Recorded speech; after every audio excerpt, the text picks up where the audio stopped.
રસપ્રદ વિષય વિશે વાત કરવા માંગુ છું, જે આપણા જીવનના દરેક પાસાને અસર કરે છે. સ્માર્ટફોન, કમ્પ્યુટર અથવા ઇન્ટરનેટ વિનાની દુનિયાની કલ્પના કરો. ચિત્ર બનાવવું મુશ્કેલ છે, બરાબર? કારણ કે વિજ્ઞાન અને ટેકનોલોજી આપણા રોજિંદા જીવનનો અભિન્ન ભાગ બની ગયા છે. તેઓ માત્ર ગેજેટ્સ અને મશીનો વિશે નથી, પરંતુ તે પ્રગતિ કરવાના ચાલાક પળો છે. તો ચાલો વિજ્ઞાનથી શરૂઆત કરીએ. વિજ્ઞાન એ કુદરતી વિશ્વનો વ્યવસ્થિત અભ્યાસ છે. તે આપણને બ્રહ્માંડની વિશાળ તારા વિશ્વ સુધીના નાના અણુથી લઈને બધું જ સમજવામાં મદદ કરે છે. વૈજ્ઞાનિકો પ્રશ્ન પૂછે છે, પ્રયોગો કરે છે અને વસ્તુ કેવી રીતે કાર્ય કરે છે તે સમજાવવા પુરાવા એકઠા કરે છે.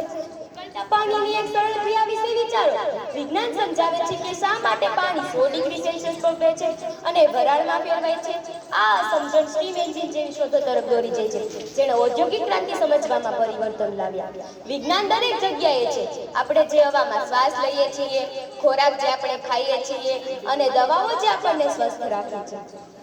વૈજ્ઞાનિક જ્ઞાનનો અભ્યાસ કરીને આપણને સમસ્યાઓનો હલ કરવાનું, વિવેચનાત્મક રીતે વિચારવાનું અને નિર્ણય લેવાનું શીખે છે. તે આપણને નવી વસ્તુઓનું અન્વેષણ કરતા શીખવે છે. તો ચાલો ટેકનોલોજી તરફ આગળ વધીએ. તકનીકી વ્યવહારિક હેતુઓ માટે વૈજ્ઞાનિક જ્ઞાનનો ઉપયોગ છે.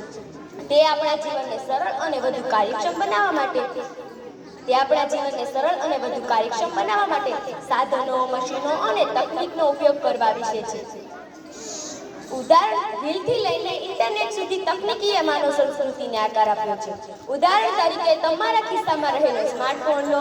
તે ભૌતિકશાસ્ત્ર છે, એન્જિનિયરિંગ અને કોમ્પ્યુટર વિજ્ઞાનની પ્રગતિ જોડીને ટેકનોલોજી અજમાય છે. તે આપણને વિશ્વભરની કોઈ પણ વ્યક્તિ સાથે ત્વરિત રીતે વાતચીત કરવાની, વિશાળ માત્રામાં માહિતીને એક્સેસ કરવાની અને આપણું મનોરંજન કરવાની મંજૂરી આપે છે.